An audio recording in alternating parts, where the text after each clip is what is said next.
एक समय की बात है। देवर्षि नारद, जो सदा वीणा लेकर तीनों लोकों में विचरण करते रहते थे, एक दिन उनके मन में एक विचार आया। भगवान श्री कृष्ण के पास द्वारिका में इतने भव्य महल हैं। यदि एक छोटा सा स्थान मुझे भी मिल जाए तो बार बार भटकने की आवश्यकता ही न रहे। यह सोचकर नारद सीधे द्वारिका पहुंचे। प्रभु, आपके पास असंख्य महल हैं। यदि एक मुझे मिल जाए तो मैं भी यही साधना करूं, आराम से रहूं। भगवान मुस्कराए, लेकिन मन ही मन सोचने लगे, नारद विरक्त है। यदि इन्हें राजसी सुख मिल गया तो इनकी वैराग्य भावना डगमगा सकती है। नारद, जहां भी कोई स्थान खाली मिले वही तुम्हारा होगा। नारद पूरे द्वारिका में घूमे, पर एक भी कक्ष खाली नहीं मिला। अदसाओ, कहीं भी जगह खाली नहीं मिली। अब मैं क्या करूं ना पाम।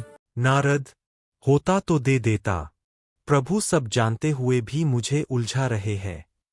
अब नारद ने एक लीला रचने का निश्चय किया। वे माता रुक्मिणी के पास पहुंचे।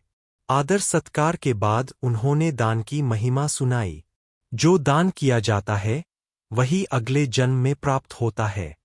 आपको सबसे प्रिय कौन है? भगवान श्री कृष्ण। तो उन्हें दान कर दीजिए। यदि इससे प्रभु सदा मिले तो मैं ये दान करती हूँ। अब आप मेरे हैं प्रभुस, तो फिर मैं भी साधु ही सही भाषा। आपका दान हो चुका है। भगवान मुस्कराए और साधु का वेश धारण कर लिया।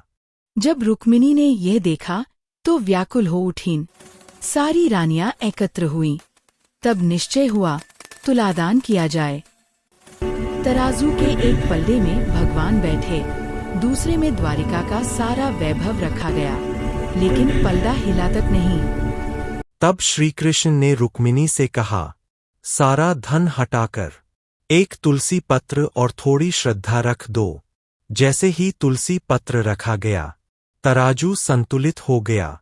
नारद समझ गए, ईश्वर को धन नहीं, भक्ति तौलती है। नारद ने चरणों में गिरकर कहा, प्रभु, मुझे अब संसार नहीं चाहिए, मुझे केवल आपकी शरण चाहिए। भगवान ने नारद को हृदय से लगाया और कहा, नारद, तुम्हारी मुक्ति निश्चित है।